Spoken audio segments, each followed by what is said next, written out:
Hello mga besh, mamchi, or guys. Ayan. Happy lunch po pala, no? What the time is it? Hindi ko na napansin. Ayan. Hello po. Ito po yung first vlog natin na magre-react tayo sa isang vlog ni Kalinga Prab. Yung tungkol sa alam niyo yung vlog ni Kalinga Prab ngayong araw. Ngayong araw ba yun? Yung sa magkapatid, yung kambal na Australiano. Ayan. Yung kasi yung napanood ko, hindi ko napanood yung kahapon kasi nga busy sa work guys. So, baka next week, baka Sunday na ulit ako makakapag-vlog. So, yan. So, let's go. Tayo ay magre-react na sa ating ire-react sa vlog ni Kalinga Prab about sa twins, about sa kambal na sina Edwin at Edward, no? Ang alam nyo guys, masasabi ko doon, napaka-blessed nung tunay na ama nung kambal.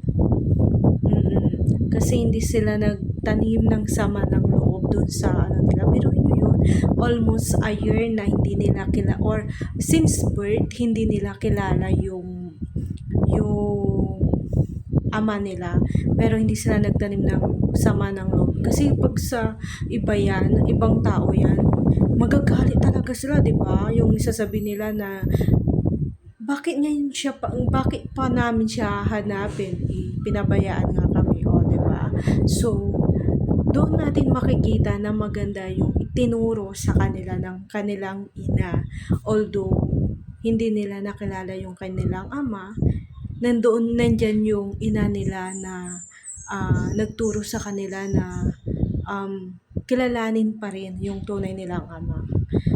Hindi yun biro guys, sa totoo lang, hindi yun biro kasi napaka hard, tagos sa puso yun guys kung sakali. Tatagos yung puso mo kapag yung ilang taon na hindi mo nakasama at baka kasama mo, iba yung pakiramdam guys, iba.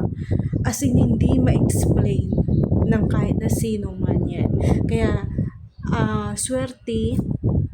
kaya napakaswerte nung magkambal kasi nandyan si Kalinga Prab na tumutulong at patuloy na tumutulong sa kanila. Kahit na ganun yung nangyayari, still nandyan pa rin yung tulong na natatamasa nila mula sa Matubang family. Kila Kalinga Prab, kila Kuya Bal Santos Matubang. O, diba? Pero, alam niyo yun guys, sa lahat ng mga pinagdaanan ng pamilya ni Kalinga Prab, nila Kuya Val, ito siguro yung ito ba yung pinaka-worst kung hindi ako nagkakamali? Ito ate yung pinaka-worst na pangyayari na meron silang matutulungang ulila or hindi nakilala yung ama at sa pamamagitan nila, sa pamamagitan nating mga viewers, sa pamamagitan ng lahat ng sumusuporta sa kanila, is darating yung time na makikilala nila yung kanilang ama. O, diba guys? So, napaka-swerte talaga ng kambal. Ayun, tumatayo na yung ating buhok guys. Kakaligulong ko lang kasi ganyan talaga pag curly hair. Diba guys? So, na talaga. Ayan. So, nakapag-vlog tayo ngayon guys dahil may time tayo at walang pasok sa trabaho. So, nakapag-live tayo ngayon guys. So, sa mga sumusuporta sa vlog kong ito, although kakaumpisa ko pa lang, maraming salamat. Sana patuloy nyo po akong suportahan, patuloy nyo pong i-like yung aking vlog, patuloy nyo po akong i-subscribe, and the same time guys, wag sana kayong magsawa na tangkilikin ang aking vlog, kahit na bihira nyo lang siyang makita. Ayan, so sa mga hindi pa nakakaalam dyan, naway ma-share ninyo sa iba nang sa ganun mapanood din nila tong aking latest vlog sa araw na ito. Ayan. So, ayun, yun yung first react o first vlog reaction ko or first vlog reactor ni Ate May. Ayan. So, hindi ko na napalitan yung aking pangalan dito guys sa YouTube channel ko kasi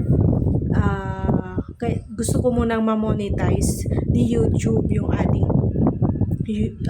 ating channel, syempre. Ayan. So, sana ma-monetize na agad ni YouTube. Nang sa ganun is, magtuloy-tuloy na yung ating pagbablog at mas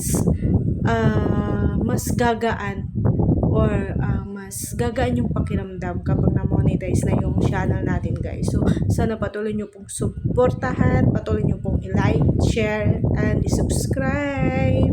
Ayan, maraming salamat guys. So, yun lang naman yung pwede kong i-react ngayon kasi yun lang yung napanood ko. So, sa mga tumulong sa mga kambal, kila Edward at Edwin, kila Mr. Blair ba yun?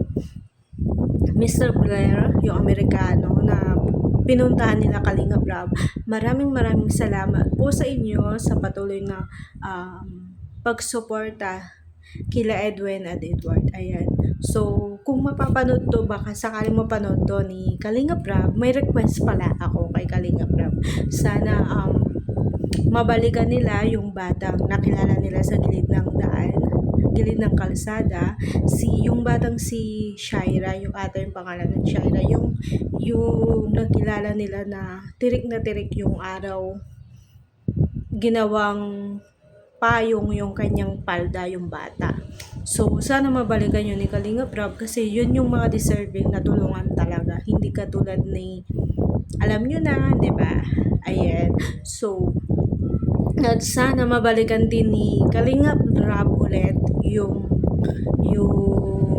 isang kabataan na nakilala niya na nakatira sa kubo ng mga baboy. Kubo ng mga baboy yan. Ayan. Sana mabalikan yun ni Kalinga Prab. Matulungan sana yun ni Kalinga Prab.